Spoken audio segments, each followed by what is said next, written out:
Et bonjour à tous, bienvenue pour cette nouvelle vidéo. On se retrouve pour le débrief de quelques matchs des nuits dernières en NBA. On va d'abord parler de la performance individuelle de A.J. Mitchell, joueur d'OKC contre les Mavs, que j'ai beaucoup aimé. Je trouve ce joueur assez impressionnant et on va en parler. Et ensuite, on va parler du match entre les Bucks et les Knicks. J'ai trouvé cette équipe des Bucks assez intéressante, assez intrigante. Et Giannis est tout simplement monstrueux. C'est mon candidat MVP pour cette année. Et enfin, on va parler du match entre les Warriors et les Clippers. On a déjà parlé des Warriors il y a 2 vidéos maintenant. Et j'ai envie d'en reparler parce que cette équipe est vraiment assez impressionnante, je trouve. Allez, on commence directement avec le match d'A.J. Mitchell, juste ici, numéro 25 du Thunder contre les Mavericks. Il fait une début de saison assez impressionnante. J'ai plus les stats, je crois qu'il a 18 points de moyenne, le joueur d'OKC. C'est un truc de fou. Les dernières, il jouait quasiment pas, quoi. Et là, on le voit face à Jaden Hardy. Il a la balle entre les mains. Il va driver au milieu de 3 joueurs et venir scorer sur la tête de PJ Washington. Je trouve qu'il a une capacité à scorer au contact qui est assez incroyable. On revoit ici le ralenti. Il vient monter sur PJ Washington, qui n'est pas un mauvais défenseur pour le coup, avec Caleb Martin juste derrière lui, et scorer. Il n'y aura pas vraiment d'analyse tactique du match de AJ Mitchell. Il a surtout été très très fort en pénétration directement sur les drives. Et voilà, je voulais juste montrer le niveau individuel, une petite compile d'une minute 30 de ce qu'il a fait sur ce match. Parce que j'étais vraiment impressionné en fait par sa capacité à venir scorer dans des situations vraiment très compliquées pour un joueur qui n'est pas amené normalement à être une star de la ligue. Franchement, il peut devenir quelqu'un de très très fort dans cette équipe de Casey. Ici, c'est défensivement qui va faire ses preuves. Jaden Hardy qui va driver, qui dépasse un petit peu SGA, contré par AJ Mitchell. Donc défensivement aussi, il est présent. Toujours défensivement là, on l'a vu le match-up avec Dilo, il était vraiment à son avantage des deux côtés du terrain. Et là, il va le suivre, prendre l'écran, récupérer la balle. En plus de sa défense sur l'homme, de sa capacité de drive et de scorer au contact, il a une putain de compréhension du jeu et de jeu off-ball. Alors ça, c'est pas trop vu contre les Mavs, parce qu'il a surtout eu la balle entre les mains sur ce match, parce que SGA a joué peut-être un peu moins de minutes que d'habitude. Il a vraiment été très bon dans ce rôle de créateur. Mais ici, on voit le cut assez intelligent dans le dos de Dilo. Il voit que Dilo s'est mal positionné. Il ne le voit pas. Et il va pouvoir derrière scorer. En attendant, en faisant sauter Dilo d'ailleurs. Assez intelligent, il ne s'est pas précipité. Ici, nouvelle situation. Le drive. Tac. Il vient shooter en déséquilibre. Encore une fois sur la tête de PJ Washington. Assez impressionnant pour un joueur on le rappelle, qui n'est pas du tout amené à être un joueur de ce calibre-là. Un joueur à 20 points par match. Et c'est ce qu'il est pour l'instant sur ce début de saison. Cette équipe de Casey n'avait vraiment pas besoin de ça pour être une des meilleures équipes de la ligue. Alors là, ils sont terrifiants. Ils sont terrifiants. Ici, il vient prendre le contact, absorber le contact sur McChristie et venir scorer malgré l'aide de Cooper Flag. Ici, situation assez intéressante. C'est Shai qui va lui faire un écran. C'est Shai qui va libérer de l'espace pour AJ Mitchell et pas l'inverse. C'est incroyable. Il drive, il profite de la diversion de l'écran pour passer sur le côté et venir scorer sur PJ Washington and one, panier avec la faute.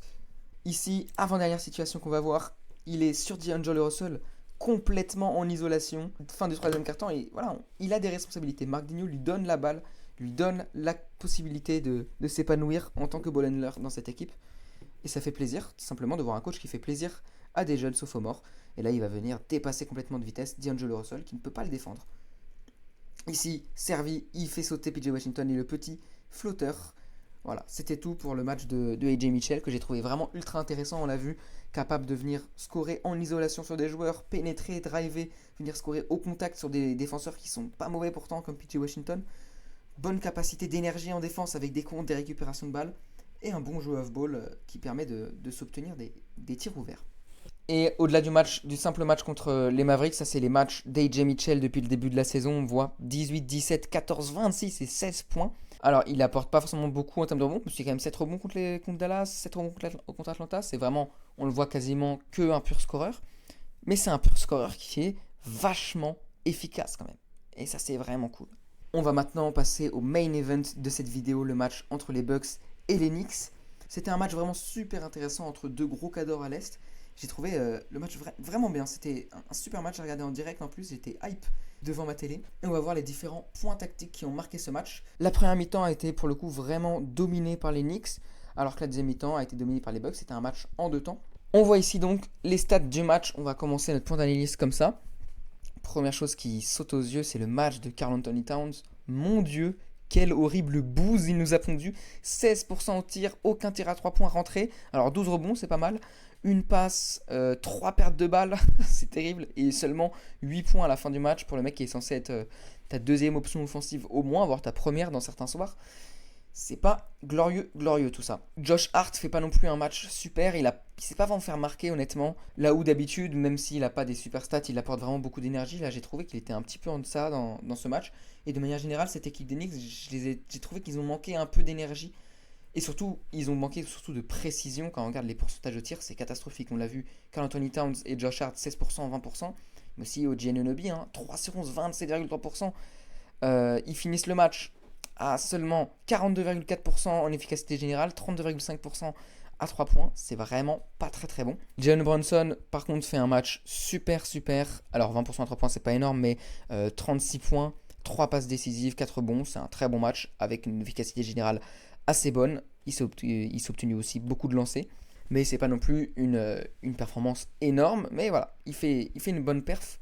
Alors les plus-minus sur son match sont un peu étranges par rapport au ressenti visuel qu'on a eu. Donc je vais pas forcément les prendre en compte. Je pense que ça joue aussi par rapport au line-up qui ont joué en face. Michael Bridges, pardon, je l'ai pas dit, mais Michael Bridges fait un super match. Voilà, c'était le seul quasiment à être au niveau de son standing, voire au-dessus. 11 rebonds, 6 passes, 0 turnover, 24 points, 42,9% à 3 points. Il a fait un super match et ça a d'ailleurs été une des clés pour les Knicks pour rester dans ce match, même si je vous spoil le match. Partez si vous ne l'avez pas encore vu et que vous ne voulez pas vous spoiler les résultats, même si ça date un peu. Les Knicks ont perdu face aux Bucks. Chez les Bucks, Miles Turner fait pas un bon match du tout au niveau statistique. Il a été assez bon dans l'organisation tactique. On va le voir, il y avait plusieurs actions qui ont été construites sur le fait qu'il pouvait poser des écrans pour des cuts backdoor, pour libérer des tirs ouverts dans les corners à 3 points. On va voir ça dans le point tactique. Mais au niveau des statistiques, il fait pas du tout un super match. J'ai par contre énormément aimé le match de AJ Green. 3 sur 5 à 3 points, 60%. Il est là pour apporter ça. Ça fait que 9 points, mais c'est quand même 3 points qu'il a mis qui étaient super importants dans le match. Et on va en voir 2, il me semble, en plus. Ryan Rollins fait un match incroyable. C'est vraiment la révélation de ce début d'année chez les Bucks. 8 sur 11, 72% tir, 4 sur 4 à 3 points, 25 points au final. Il fait un match absolument monstrueux, titanesque. Mais celui qui fait vraiment un match titanesque chez ces Bucks, c'est Giannis Antetokounmpo. 72,7% d'efficacité, également comme Ryan Rollins. 37 points, 2 contre 1 interception, 7 passes décisives. Giannis Antetokounmpo se transforme en véritable playmaker. Et 8 rebonds. Pour lui, c'est vraiment ultra impressionnant. De manière générale, les Bucks, ils ont été insolents d'efficacité à 3 points, 41,2% à la fin du match, et aussi en général 54,4% quand on compare avec les stats des Knicks qu'on a vu tout à l'heure, il n'y a pas photo. J'ai pas envie de dire qu'ils ont fait un meilleur match, j'ai envie de dire qu'ils ont eu un momentum qui a vraiment été ultra fort et qu'ils ont vraiment réussi à dépasser les Knicks et qu'ils ont bien fini en fait, parce que les Knicks pour le coup font une bien meilleure première mi-temps que les Bucks. Mais Milwaukee a réussi à se maintenir malgré un début de match un petit peu poussif et a finalement fini en trombe. Ce que vous voyez ici, c'est les stats de Giannis depuis le début de l'année et je veux vraiment m'attarder un petit peu dessus parce que c'est n'importe quoi. Au niveau de l'efficacité, bon, c'est pas, il va prendre forcément des tirs dans la raquette, mais c'est quand même impressionnant. 16 sur 22, 14 sur 20, 11 sur 14, 16 sur 26, 37 points, 40 points, 31 points, 37 points. Au niveau des rebonds, 14 rebonds, 20 rebonds, 14 rebonds, 8 rebonds. Au niveau des passes, moi c'est ce qui m'impressionne le plus depuis le début de saison. C'est un playmaker, enfin c'est incroyable. 7 passes décisives, 9 passes décisives, 7 passes décisives et 5 passes décisives. C'est un truc de malade mental. Défensivement, il a toujours un bon impact, même si c'est pas le même impact que celui qu'il avait en 2018-2019 par exemple. Voilà, je veux vraiment parler de ça. Giannis est trop sous-coté. Trop sous-coté et pour l'instant c'est vraiment le meilleur joueur du début de saison. Ce dont je vous parlais juste avant, donc cette équipe des Knicks qui a dominé la première mi-temps puis qui s'est fait remonter en deuxième période, on le voit ici, totalement, là c'est le momentum complètement des Knicks qui commence à s'effondrer dès le troisième quart-temps et puis les Bucks vont finir par totalement dominer, mais ils avaient quand même presque 15 points d'avance et on va le voir dans le plan tactique que les Knicks, tout n'est pas acheté sur ce match même s'ils perdent de 10 points d'écart et qu'ils font pas le début de saison qu'ils auraient espéré au niveau des résultats. Tout n'est pas acheté et je trouve que Mike Brown fait un super boulot dans l'utilisation notamment de Jalen Brunson. Et je pense que ça va payer au fur et à mesure de la saison, même si là, ça n'a pas payé. On va regarder les stats générales et on va surtout regarder les fast break points, donc les points en transition. Ces points de transition, ça a été vraiment dominé par Milwaukee. 21-9 et c'est comme ça qu'on va démarrer notre point tactique. Les Knicks et les Bucks, ils ont le même nombre de pertes de balles sur le match, le même nombre de turnovers, mais comme on l'a vu avec les fast break points, les Bucks en ont vraiment profité et on va voir quelques situations. Donc ici, premier quart-temps, Clarkson qui perd la balle sur la passe, Gary Trent Jr. qui se projette directement et qui va finir avec la faute sur Jalen Brunson. Ici, alors c'est pas une perte de balle, en l'occurrence des Knicks, point marqué ici par OG Anunoby, un des rares points qu'il aura marqué dans ce match.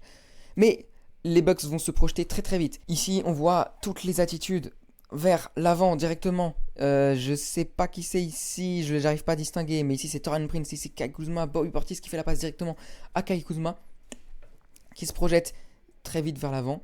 Ryan Rollins ouvert. Cole Anthony qui va pouvoir obtenir un mi-distance. Et ici, récupération, c'est Ryan Rollins, le petit, hop, Eurostep sur Kolek et il va scorer. Donc cette attaque en transition a été ultra bénéfique pour les Bucks. Ils ont vraiment réussi à prendre de vitesse cette équipe des Knicks qui était meilleure sur attaque placée. Et par contre, on va le voir sur attaque placée, cette attaque des Bucks, elle a eu beaucoup de mal en l'absence de Giannis. C'était très statique, très peu de mouvement, en tout cas en première période. Et en face, la défense des Knicks était assez chirurgicale. Donc sur cette action, on voit ici Bobby Portis servi au poste sur Brunson. Il n'y a pas énormément de mouvement. Hein. Ça fait des passes. Il y a du mouvement de balle. Mais le mouvement donne pas trop. Et on finit par un poids complètement défendu de Taurean Prince. C'est pas du tout ce que tu vas voir dans ce type de situation. Autre situation, toujours dans la première mi-temps. On le voit ici, il y a peu de mouvement. Voilà, c'est assez terrible. Cole Anthony, Kyle Kuzma, bouge pas. Taurean Prince non plus. Il n'y a que Bobby Portis qui essaye d'amener un petit peu d'aide à Ryan Rollins, qui est assez seul, qui va monopoliser le ballon. Et ça va finir comme tout à l'heure par un 3 points complètement défendu. Alors, ici, Bobby Portis le met parce qu'il est capable de mettre dans ce genre de situation, mais c'est absolument pas le genre de tir que tu veux obtenir à la fin d'une action aussi longue. Et même quand il y a pas mal de mouvements, cette défense des Knicks, je l'ai trouvée assez impressionnante. Ici, on voit une action quand même, pas mal de mouvements, Bobby Portis et Kuzma qui vont intervertir leur place. L'écran de Bobby Portis, Anunoby qui va couvrir, voilà, cette équipe des Knicks, on le voit, tout est couvert, il y a de l'aide qui est apportée, aucun joueur n'est libre et Kyle Kuzma qui prend un tir complètement forcé sur Karl Anthony Towns. A l'inverse, sur attaque placée, l'équipe des Knicks a été ultra impressionnante et on va le voir à travers différentes situations. On va commencer avec cette action ici, Brunson qui est servi par Josh Hart. Josh Hart qui va se mettre juste là, ça va avoir son importance dans sa relation avec Michael Bridges sur l'action. On se concentre ici, Brunson qui profite de l'écran de Portis pour se libérer de l'espace et on voit Josh Hart et Bridges qui vont intervertir les positions, double cut backdoor. Brunson qui voit que Bridges est relativement ouvert, la petite passe cachée juste là. Et là, ce qui va se passer est assez intéressant. Donc, on voit ici une équipe des Bucks assez concentrée, avec aussi une équipe des Knicks concentrée, avec Portis et Brunson dans la raquette, avec un Miles Bridges qui va venir se positionner vers la tête de raquette. Clarkson est relativement ouvert, même s'il est quand même pas mal défendu. Et Gary Trent Jr. est sur Josh Hart. Et tout cela va aller très très vite pour cette attaque des Knicks. Portis là qui va prendre la position, qui va bloquer Turner et Giannis. Le but de cette action pour les Knicks depuis le début, c'est de libérer Brunson pour un 3 points ouvert. Portis qui va monopoliser l'attention de Turner et de Giannis, alors que Kuzma défend ici ce Bridges. Et en parallèle, Josh Hart qui va venir bloquer Gary Trent Jr. Et on voit que cette situation, hop, tu te retrouves avec un Brunson complètement ouvert, 4 mecs des Bucks dans la raquette. Comment ? On va revoir l'action depuis le début. Donc tout ça part de cette situation et de cette situation-là avec Bridges et Hart qui vont intervertir les positions. Brunson qui va directement décaler à 0 degré alors que Bridges drive vers la raquette. Portis qui bloque en fait Turner et Giannis et qui a une légère incompréhension. Il ne voit pas vraiment que Brunson et Hart sont en 2 contre 1 face à Gary Trent Jr. Hart qui va cut pour attirer l'attention de Gary Trent Jr. Et là il y a une faute défensive pour moi de Gary Trent Jr. qui doit voir en fait la position de Brunson et voir qu'il y a quand même un 3 contre 3 déjà dans la raquette qui se profile et il doit directement switcher sur Brunson.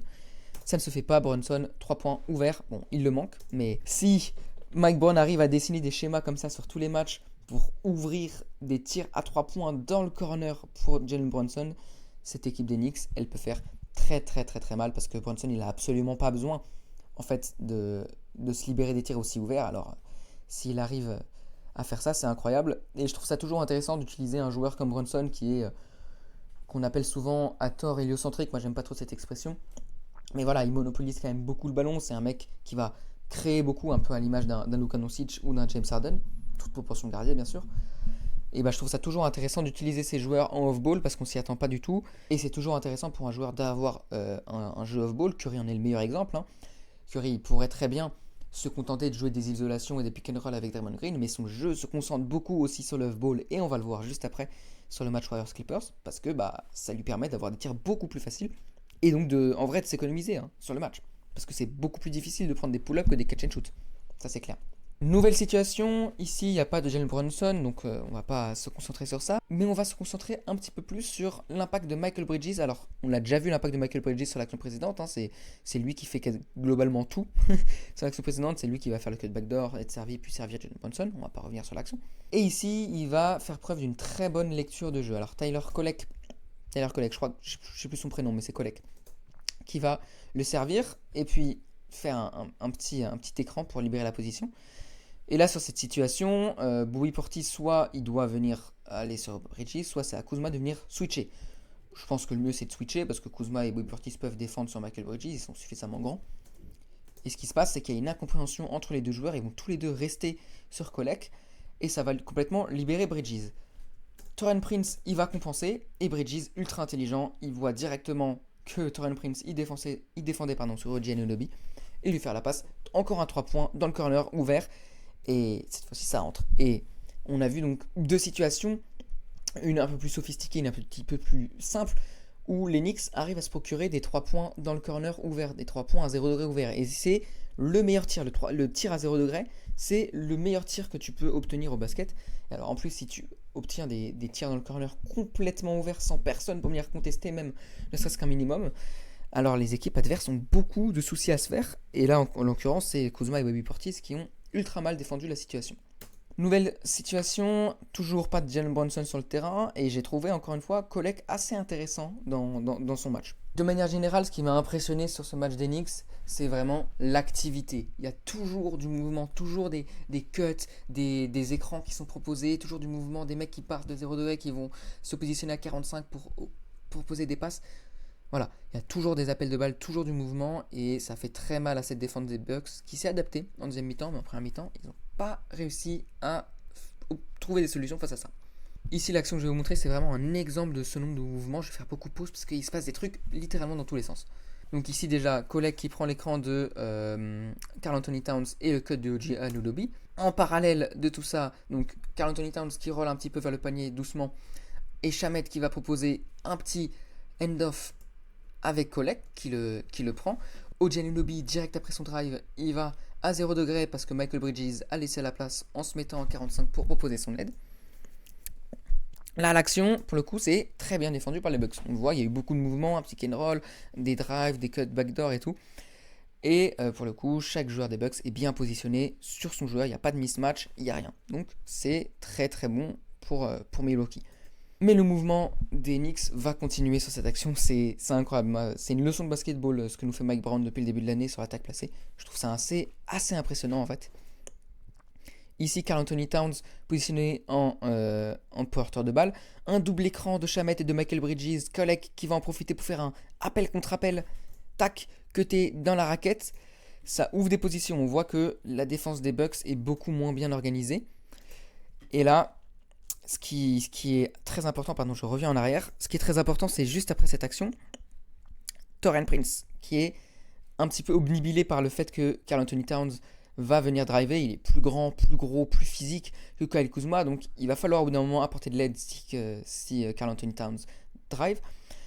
En parallèle de ça, il y a Shamet qui fait un cut, et le fait que Taurean Prince reste un petit peu obnubilé par la situation ici, par la situation centrale, il va en oublier Kolek qui est complètement ouvert sur le côté. Karl Anthony Towns qui va servir une très bonne passe à rebond. Shamet, Taurean Prince qui apporte son aide, Shamet qui a vu Kolek sur le côté. Il va lui faire une petite passe, extra passe vers OG Anunoby qui a un 3 points ouvert. Alors, il fait un grossier airball. Mais cette action, voilà, ça part de là, j'ai envie de remontrer. Ça part de cet appel contre appel. Et de cette situation, tu vas avoir un 3 points complètement ouvert à l'endroit où se trouve Karl Anthony Towns en 1, 2, 3 passes. Juste ils ont vu que Taurean Prince est resté au centre. Cut, petite passe, passe, extra passe, 3 points ouverts. Et ça, c'est du basketball, tout simple. Il n'y a pas de trucs très compliqués, d'écran, de double écran, de Spain, pick and roll, etc. Non, il n'y a rien de tout ça. Mouvement, et on repère les aides qui viennent, les aides potentielles. On repère les endroits où il y a de l'espace sur le terrain et on amène la balle là-bas avec du mouvement de la part de la balle. Donc on fait bouger la balle avec beaucoup de passes et de la part des hommes sur le terrain. Et c'est ça qu'ont pas vraiment réussi à faire les Bucks sur cette première mi-temps, c'est que au niveau du ball movement, il n'y avait pas de problème chez les Bucks, mais il n'y avait pas de mouvement de la part des joueurs. Et donc du coup, si tu fais bouger la balle dans tous les sens, ça sert à rien. Les mecs, tu restes sur ton joueur et t'attends que la balle lui arrive dessus et tu défends. Et ensuite, tu espères que le shoot ne rentre pas, bien sûr. Et c'est fini. Pour qu'une équipe fonctionne bien avec du mouvement de balle, il faut aussi qu'il y ait du mouvement de joueurs. Et ça, les Knicks l'ont très bien compris. Autre situation cette fois-ci avec le retour de Jalen Brunson. J'ai envie de montrer ici que Jalen Brunson, en termes de lecture des défenses, il est assez impressionnant. Alors c'est une situation assez simple, mais quand même intéressante. Jalen Brunson sur AJ Green, forcément il a l'avantage, pas forcément en termes de taille, mais en termes de physique, en termes de niveau de jeu. De toute façon, en isolation, tu peux pas laisser AJ Green défendre sur Jalen Brunson. Donc on voit directement l'attitude de Miles Turner qui va venir en aide pour bloquer. Giannis également qui est positionné vers la balle. Et donc du coup, Turner qui lâche complètement son joueur. Et donc du coup, Giannis qui va devoir venir combler le trou. Et Josh Hart est complètement ouvert à 3 points. Brunson s'en rend compte immédiatement et fait la passe à Josh Hart complètement ouvert, encore une fois, dans le corner à 3 points.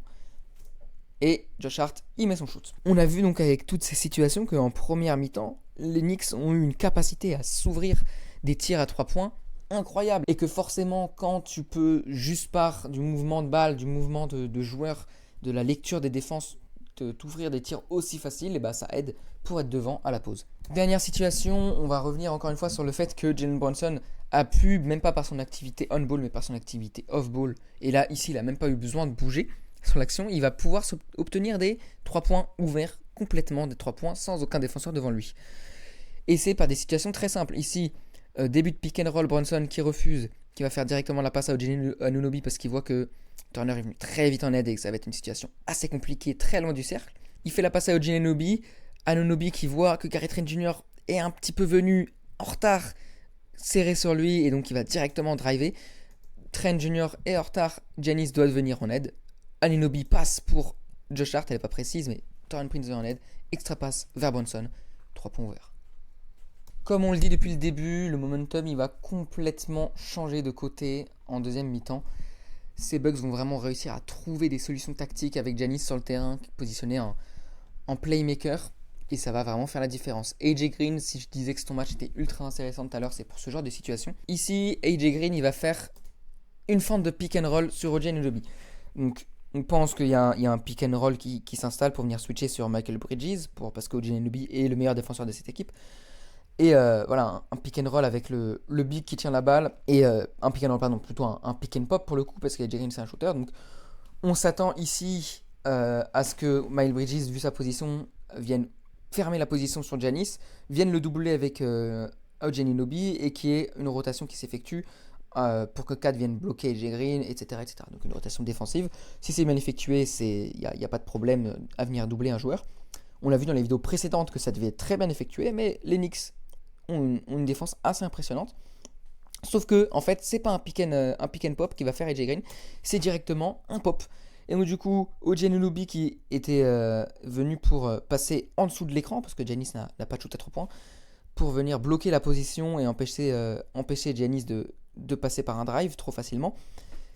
Et ça va complètement ouvrir la position, ça va complètement ouvrir le 3 points pour AJ Green. Michael Bridges se rend compte assez rapidement, mais c'est trop tard, le 3 points est semi-ouvert, et avec AJ Green, ça ne pardonne pas. Ce début de troisième quart-temps a été absolument bouillant pour ces Bucks, et surtout pour AJ Green. Encore une situation là où je vais vous montrer, où il obtient cette fois-ci un tir quasiment complètement ouvert. Et ça, c'est grâce à l'attractivité de Giannis, c'est grâce au fait que Giannis, dès qu'il rentre vers la raquette, il va concentrer les défenses sur lui.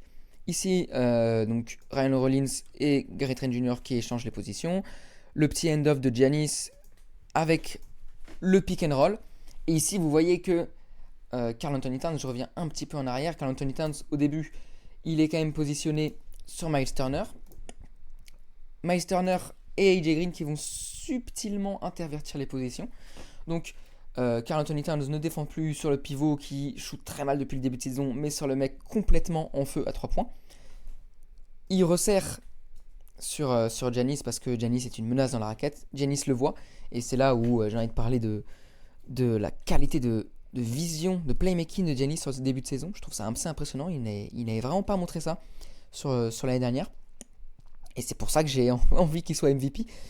Parce que si ce mec-là qui tourne à 35 points de moyenne, à 10 rebonds de moyenne, 2 blocs, à une efficacité insolente, qui concentre les défenses, qui ouvre des espaces, arrive à profiter de ces espaces qu'il ouvre pour servir directement ses partenaires, ces Bucks font très très peur.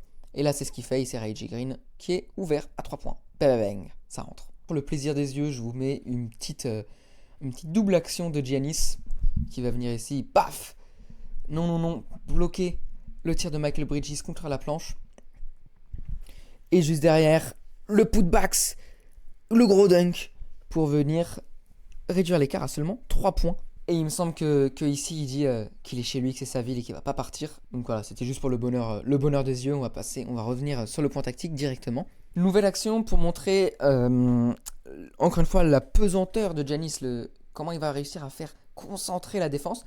Et aussi comment Turner est utilisé dans cette équipe. Je trouve ça assez intéressant, même si pour l'instant statistiquement il a un apport assez faible depuis le début de saison. Il est vraiment bien utilisé et on va voir deux petites actions assez similaires pour le montrer. Ici, Giannis qui va concentrer toute la défense des Knicks dans la raquette, vous le voyez, c'est assez impressionnant. Et ça ouvre complètement les positions.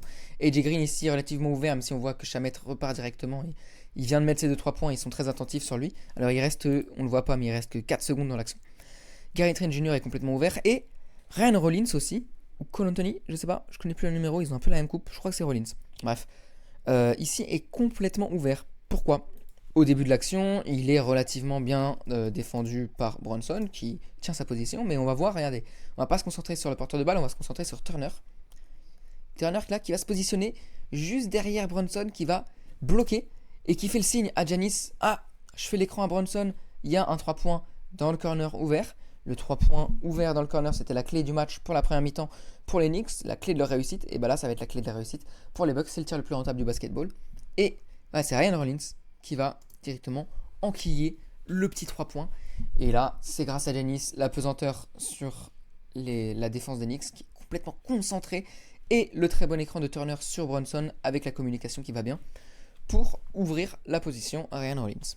Une autre situation quasiment la même. Ici, on voit Giannis Antetokounmpo en tête de raquette défendu par Josh Hart. Il va venir directement être doublé. Dans le même temps, il y a Ryan Rollins qui est venu faire un cut backdoor et Turner et Gary Trent Jr. qui échangent les positions. Et là, on va voir le même schéma que tout à l'heure, mais inversé. Pendant le drive de Giannis, on voit que quasiment tous les joueurs des Knicks sont encore une fois dans la raquette. Ils sont quasiment à 3 sur lui, même si Clarkson est prêt à revenir sur Gary Trent Jr. C'est mieux défendu que tout à l'heure parce que t'as Brunson qui défend quand même bien sur AJ Green et Clarkson défend bien sur Trent Jr. Mais Turner est complètement ouvert. Pourquoi ?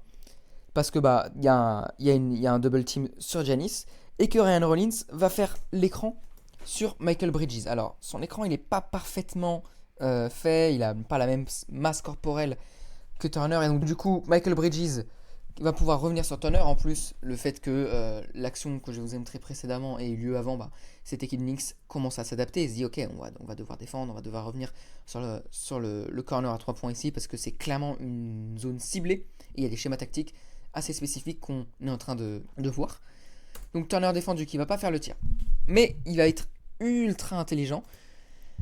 Il va commencer à drive et dans le même temps Giannis Antetokounmpo qui cut pour encore plus resserrer cette défense des Knicks. Et dans le même temps Ryan Rollins qui va venir se libérer dans le 3 points corner. Et la petite behind the back pass de Turner qui va bloquer avec son corps Michael Bridges pour l'empêcher de revenir assez vite sur Rollins. Et va par l'appel de Giannis et par son drive bloquer puis je ne me souviens plus comment se prononce ce prénom, j'ai pas envie de faire de bêtises, bref, il va bloquer les deux joueurs, petite bind de back pass ultra bien effectuée pour un 3 points semi-ouvert dans le corner pour Ryan Rollins qui n'en demande pas tant. Dernière situation du match, ici, donc 114-107 dans le 4e quart-temps, c'est le moment ou jamais de finir complètement, de conclure ce match pour les Bucks, voilà, 9 points d'avance à une minute de la fin, ça peut être complètement rédhibitoire. Donc les Knicks doivent lâcher une grosse défense. Et les Bucks vont lâcher une attaque incroyable. J'ai trouvé vraiment très très bien joué. C'est des circuits assez simples mais ultra bien effectués qui profitent vraiment du fait que Giannis concentre la défense, concentre cette défense des Knicks dans la raquette et amène des double teams, voire des triple teams comme on l'a vu juste avant.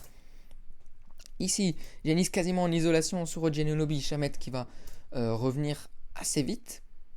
Donc il est quand même assez attentif sur AJ Green. Il va revenir bien, il n'y a pas de 3 points ouverts pour AJ Green. Ça intervertit les positions avec Giannis. Et là, c'est là que tout va se passer. Ici, sur cette situation, les Knicks ont très bien défendu. Donc, t'as OG Anunoby qui est sur Giannis, qui est dans une situation un petit peu pas ouf, mais t'as quand même Kat et Michael Bridges qui peuvent venir en aide. Et AJ Green bien défendu, Brunson qui défend bien sur Ryan Rollins. Et t'as Turner et Gary Trent Jr. il me semble, qui sont tous les deux défendus donc par Michael Bridges et Karl Anthony Towns. Et il peut y avoir du coup un switch de Brunson sur Gary Trent Jr. au cas où Giannis est doublé. Mais cette équipe des Bucks se connaît déjà très bien. Giannis et Turner se connaissent déjà très bien. Et là, ça va être très intelligemment joué. On voit déjà sur les positions Turner qui va en fait venir cutter et Nick Alexander Walker, Gary Trent Jr. qui va venir se libérer à 3 points. Et hop, t'as un 3 points complètement ouvert. Pourquoi ? Parce que Michael Bridges a resserré la position parce qu'il a vu que Anunoby avait du retard. Et Turner, il va venir par son cut, hop, imposer son corps, empêcher de revenir, d'au moins contester à moitié le tir de Gary Trent Jr. Il reste 1 seconde, donc les 24 secondes ont été utilisées, l'équipe mène, donc c'est parfait. Il faut prendre les tirs le plus lentement possible dans ces situations. Et tu finis par un 3 points complètement ouvert au buzzer. Bang, ça rentre et les Milwaukee Bucks s'imposent 121-111 à la fin du match. Donc on a vu, je trouve que cette équipe des Bucks a vraiment super bien réagi et que les schémas comme ça, les 3 situations qu'on a vues, c'était des schémas qu'on a vus et revus pendant la deuxième mi-temps et je trouvais ça vraiment intéressant. Les Knicks, eux, ont pas fait un super match, collectivement, ils ont fait une très bonne première mi-temps, mais ils ont été complètement dépassés dans l'intensité, dans l'énergie qu'ont apporté ces joueurs de Milwaukee. Et Karl Anthony Towns, ça fait un match tellement catastrophique, tu peux pas te permettre de... Tu peux pas vraiment gagner quand ta deuxième option et t'as seulement 8 points dans le match face à une équipe qui est relativement du même niveau que toi. Bah c'est pas possible. Mais voilà, j'ai vraiment beaucoup aimé ce match et je voulais vous partager certaines situations que j'avais vues parce que je trouvais ça assez intéressant. Les Knicks, je suis pas vraiment surpris parce que Mike Brown, on le sait, aime bien utiliser des joueurs même qui jouent beaucoup on-ball comme Brunson en off-ball. Il y a beaucoup de mouvements, beaucoup de situations comme on a vu. C'est pas pour rien qu'il a été nommé coach of the year il y a 2 ans, 3 ans, je crois, je sais plus. Par contre, les Bucks, je trouvais ça vraiment super bien. Turner est déjà très bien utilisé. Et si Giannis arrive à être un playmaker aussi efficace, et bah tu regrettes déjà un petit peu moins la perte de Damian Lillard. Et si en plus Ryan Rollins se révèle être un putain de meneur All-Star parce qu'il a des stats de meneur All-Star depuis le début de la saison, et bah ces Bucks sont beaucoup plus compétitifs que ce que je pensais. On va maintenant passer au match entre les Clippers et les Warriors. Un super match aussi, vraiment super match. Les Clippers ont été un peu décevants, franchement cette équipe me hype pas du tout. Je pense que ça va flop. Après, ils ont clairement un effectif pour finir top 6 à l'ouest, il n'y a pas de problème. Mais même ça, ma hot take du début de saison, ma hot take négative, ma hot take positive c'était que les Sixers finiraient top 3 à l'est. Je pense pas m'être trompé pour l'instant. Ma hot take négative c'était que les Clippers finiraient hors du top 10 à l'ouest. Et bah, je pense, au vu de ce match, je pense pas avoir totalement tort. On va quand même voir quelques points positifs pour ces Clippers. Ils avaient clairement le match-up au niveau de la raquette. Zubac a fait un taf à Quentin Post quand il était là et à Draymond Green et à Iguodala quand les Warriors jouaient comme d'habitude small ball. On va voir donc quelques situations de rebond offensif. On va pas forcément commenter. Ici, Kawhi Leonard, hop, le rebond offensif de Zubac et le putback. Ici, une situation où Zubac va imposer son corps face au jeune Quentin Post et petit hookshot sur sa tête. Encore une fois, petit flotteur d'Arden, c'est manqué, mais le rebond de Zubac qui profite du fait qu'il n'y ait pas de pivot de métier sur le terrain. Encore une fois, là, il joue jeu d'écran avec Kawhi Leonard. Kawhi Leonard qui le sert magnifiquement bien. On voit que il est complètement seul parce que Iguodala est venu en aide sur Kawhi Leonard. Et même s'il n'était pas seul, on l'a vu qu'il était capable de marquer sur un profil comme Quentin Post. Butler et Iguodala, ils peuvent pas vraiment le faire chier au niveau du physique. Et donc c'était assez compliqué pour cette équipe des Warriors, notamment dans le troisième quart-temps, où les Clippers sont vraiment revenus dans le match. Et c'était assez intéressant Harden fait un super match. D'ailleurs, on va le voir avec cette situation. Ça a été compliqué pour cette équipe de Warriors, donc dans le troisième quart-temps, de défendre sur Zubac.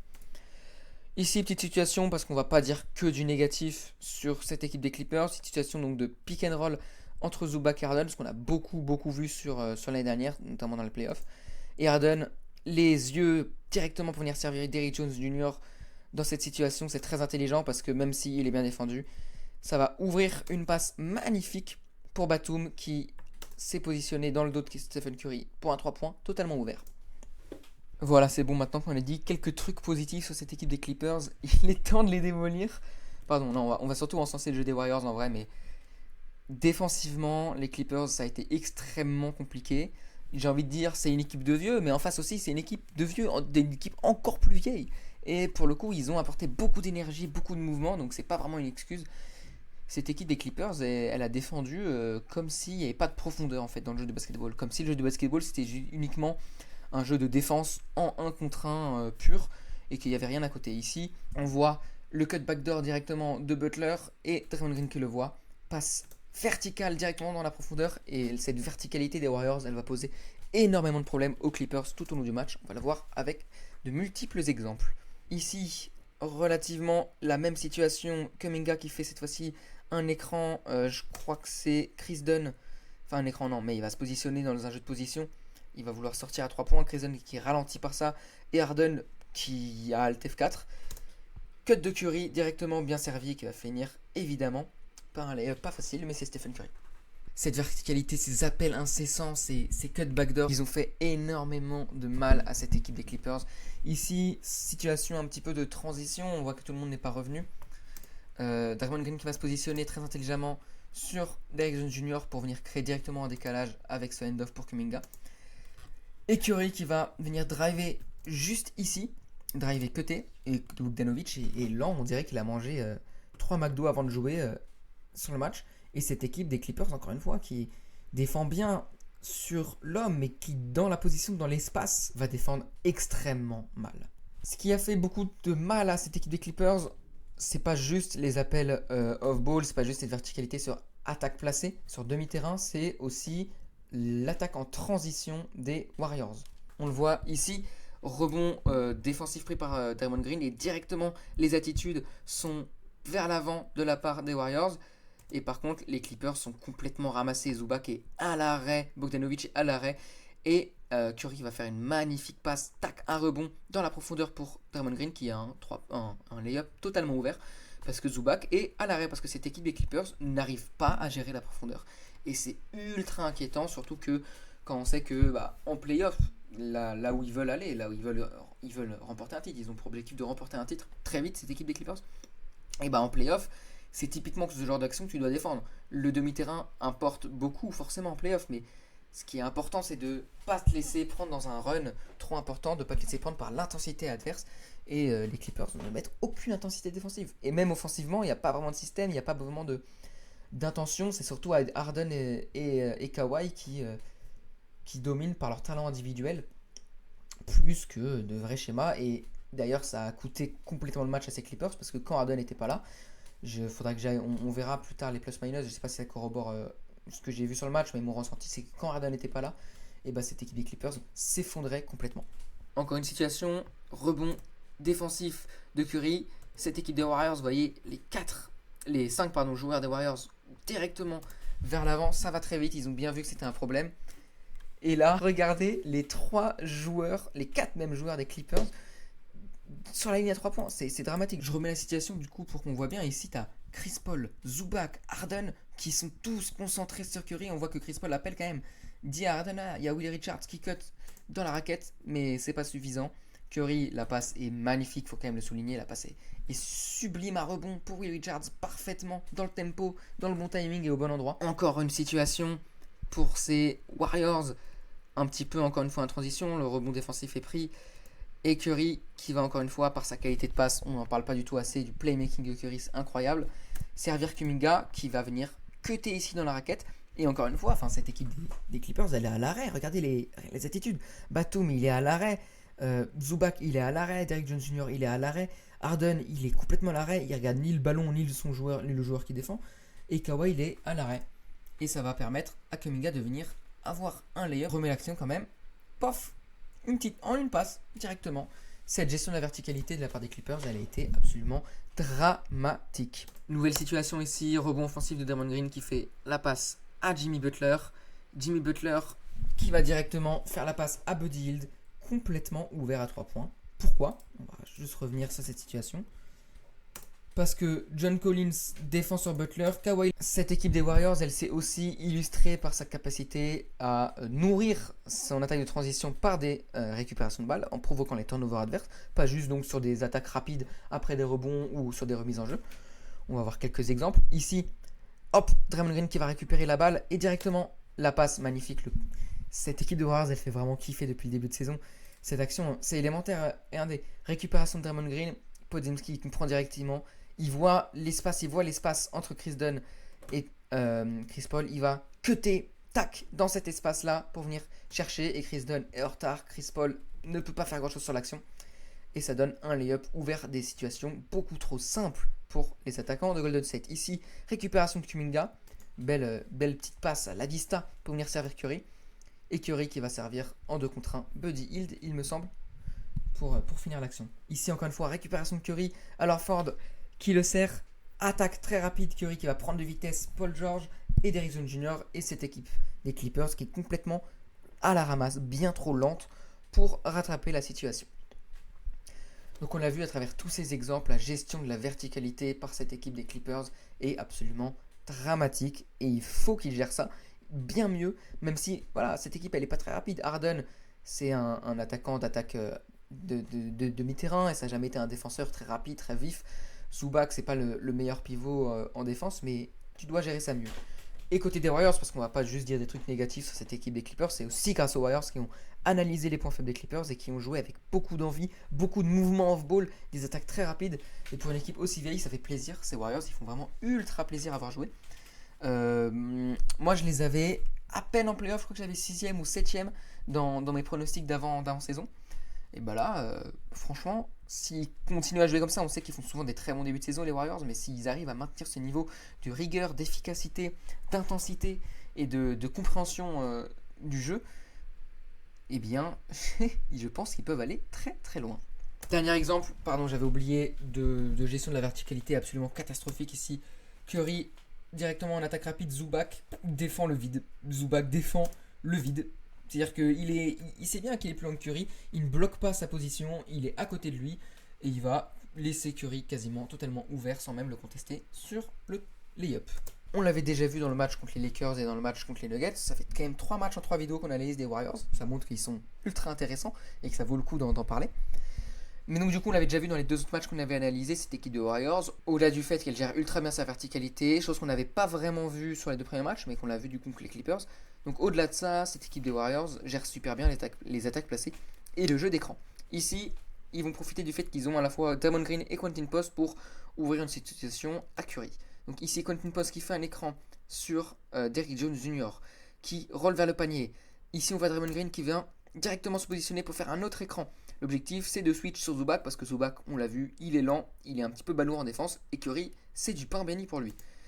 Ça va marcher et en plus, l'aide de Zubac met un petit peu de temps à venir et Curry obtient un 3 points, pas ouvert mais pas totalement défendu et ça pardonne pas face au meilleur shooter de l'histoire.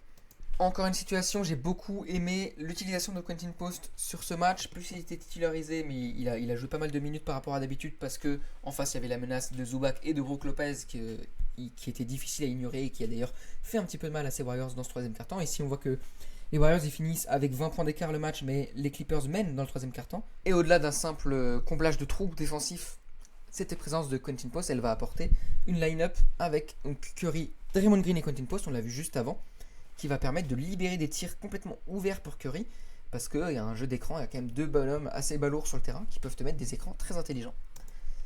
Ici, Quentin Post qui va utiliser sa position en tant que pivot en tête de raquette pour faire un petit end-off assez long pour Curry. Curry qui profite de l'écran de Draymond Green. Harden qui défend le vide. Pardon, mais ça c'est une situation qui est folle. Harden défend le vide totalement. Kawhi Leonard est relativement lent, pardon. On va remontrer la situation, mais là pour moi, l'intensité mise par Harden et Kawhi Leonard sur cette situation, c'est assez dramatique. C'est pas du tout ce que tu attends des leaders de ton équipe. Harden défend absolument rien et Kawhi Leonard trottine pour venir contester Curry. Alors il met pas son shoot, mais il obtient la faute de Derrick Jones Jr. qui est seul à venir mettre de l'intensité. Et 3 points qui vont être obtenus sur lancer franc. D'habitude on le fait avant le point tactique, mais j'ai oublié de le faire, donc on va parler des statistiques. Oui, c'est ça. Alors, on avait parlé tout à l'heure du plus-minus et de l'impact de Harden, et il est qu'à -3 sur ce match, là où Kawhi Leonard est à -29, Derrick Jones Jr. à -19, Zubac à -14, Chris Dunn à -12, John Collins à -11, Chris Paul à -11. Donc voilà, James Harden a eu un impact très positif sur cette équipe. Ça se vérifiait déjà par l'impression visuelle de vitesse offensive, et ça se vérifie par les statistiques. Alors, on l'a vu, des situations défensives où il n'était pas à son max. Mais offensivement, comme il l'a dit, c'est le système et il apporte beaucoup à cette équipe des Clippers. Au niveau des statistiques, il ne fait pas non plus un match excellent, hein, 40% au tir, 20% à 3 points, avec 20 points, 3 pertes de balles pour seulement une phase décisive. C'est pas un match incroyable, il nous a habitués à beaucoup mieux. D'ailleurs, personne ne fait vraiment un match incroyable dans cette équipe des Clippers, sauf peut-être Zubac, 14 points, 12 rebonds, mais quand même 3 pertes de balles, c'est beaucoup pour un pivot. Et surtout, en face, il n'y avait pas vraiment de mec pour te défendre, donc c'est normal. J'ai envie de dire que c'est normal qu'il soit à ce niveau-là. 5 rebonds offensifs, quand même, on l'a vu, c'est bien, mais en vrai, c'est normal. Tu t'attends ça de Zubac. Et les 3 recrues de l'été de cette équipe de quarantenaires, Chris Paul, Brook Lopez et John Collins, ont fait des matchs relativement terribles. 2 sur 6 pour John Collins, avec seulement 5 points à la fin. 1 sur 6 pour Brook Lopez, seulement 3 points à la fin. Et rien pour Chris Paul. C'est quand même 3 interceptions, ouais. On va pas être mauvaise langue. Mais c'est vraiment pas grand chose. Le gros point noir du match pour cette équipe des Clippers, donc on l'a vu, c'était la défense sur transition. De manière générale, ça a été l'énergie. Mais surtout, tu ne peux pas gagner un match quand tu tires à 36,6% en général en efficacité et 18,2% à 3 points. C'est juste pas possible. Ils ont marqué que 79 points dans le match. Je ne l'avais pas encore mentionné, mais wow, la création offensive a été terrible. Et c'est pour ça qu'on a vu quasiment aucune situation des Clippers. Parce qu'en fait, il y avait un petit peu rien à se mettre sous la dent. Et c'est pas juste qu'il y a des mauvais shooters dans l'équipe. Parce que pour le coup, Derrick Jones Jr. à 16%, c'est inhabituel. Voilà. 16% à 3 points d'ailleurs, pardon. Harden à 20%, c'est inhabituel. Batum à 25%, c'est inhabituel. Collins, Brook Lopez, Chris Paul à 0%, c'est inhabituel. Pourquoi ? Parce qu'il n'y a pas eu de création. C'était des actions, surtout en isolation, sur des pick and roll, surtout individuels, et très peu de mouvements d'hommes, très peu de mouvements de balles. Ça a amené des chutes de pourcentage terribles, parce qu'en face, les Warriors, pour le coup, on n'a pas vu de schéma défensif des Warriors. J'aurais pu le faire, je ne l'ai pas fait, mais en vrai, j'aurais dû. On fera ça pour les prochains matchs, parce qu'il n'y a pas qu'offensivement que les Warriors ils sont bons, aussi défensivement ils sont excellents. Et quand t'as pas une équipe qui est capable de créer collectivement, ça pardonne pas. En face, les Warriors, alors ils n'ont pas non plus marqué beaucoup de points, 98, c'est mieux que 79, mais c'est pas énorme. Mais ces Warriors, ils ont fait un match collectivement ultra impressionnant, vraiment ultra impressionnant. J'ai énormément aimé le match individuel de Jimmy Butler, 75% d'efficacité en général, 75% à 3 points pour 21 points, 5 passes, 5 rebonds, une seule perte de balle. C'est un super match qu'il a fait, d'ailleurs 0 faute. Voilà, et pourtant on a vu dans le match qu'il manquait pas d'intensité. Donc c'est vraiment un super match pour Jimmy Butler, qui je trouve s'implante super bien dans cette équipe des Warriors. Jimmy Butler, c'est un mec qui a le potentiel de devenir franchise player, mais qui préfère être plutôt dans des matchs où il prend un peu moins de tirs, mais il est plus efficace. Au 8, il devait assurer la création offensive pour lui-même, pour les autres. Il devait assurer le scoring. C'était pas forcément le truc qu'il préférait. Et là, dans cette équipe, avec un Curry, avec un Draymond Green, qui sont capables de créer dans le jeu à deux, le fait qu'il soit à côté pour apporter du danger en plus de ça, ça apporte beaucoup aux Warriors et ça le met dans une situation qui est ultra bénéfique pour lui et pour l'équipe. Curry, on a vu beaucoup de situations avec Curry, il fait pas non plus un match exceptionnel, 19 points, seulement 25% au tir, à 3 points. Quand même 8 passes décisives, on a vu qu'il avait été beaucoup dans la création, avec les petites passes à rebond dans le demi-espace sur les situations de transition. Qui fait pas un super match individuel, mais personne fait un super match individuel, je dirais, à part Jimmy Butler. C'est vraiment le collectif des Warriors qui a dominé cette rencontre, c'est vraiment l'osmose collective qui a fait que ces Warriors se sont imposés, et c'est comme ça depuis le début de la saison. Alors Curry fait des performances vraiment assez exceptionnelles depuis le début de la saison. Là il fait pas une performance incroyable, mais souvent, ce qu'on remarque le plus chez ces Warriors, quand on regarde vraiment les matchs, c'est pas forcément Stephen Curry qui fait des matchs incroyables, c'est comment tu arrives à libérer des 3 points ouverts à Stephen Curry, c'est comment tu arrives à attaquer très vite, comment tu arrives à défendre. Cette équipe des Warriors impressionne vraiment par son potentiel collectif. Voilà, c'est tout pour cette vidéo, j'espère que ça vous aura plu. On se retrouve, je pense, après-demain. On va parler de... Je sais pas du tout de quel match on va parler. Je sais pas. Ah si, je pense qu'on va voir des situations qu'il y a eu sur le match entre les Rockets et les Raptors, parce que Şengün a fait un match incroyable dans la création et que je pense que c'est intéressant d'en parler. Et ensuite, je verrai les matchs qu'il y a ce soir. Là, on est le 30 octobre, je verrai les matchs qu'il y a ce soir et on parlera de ça plus tard. Allez, salut, salut, à plus.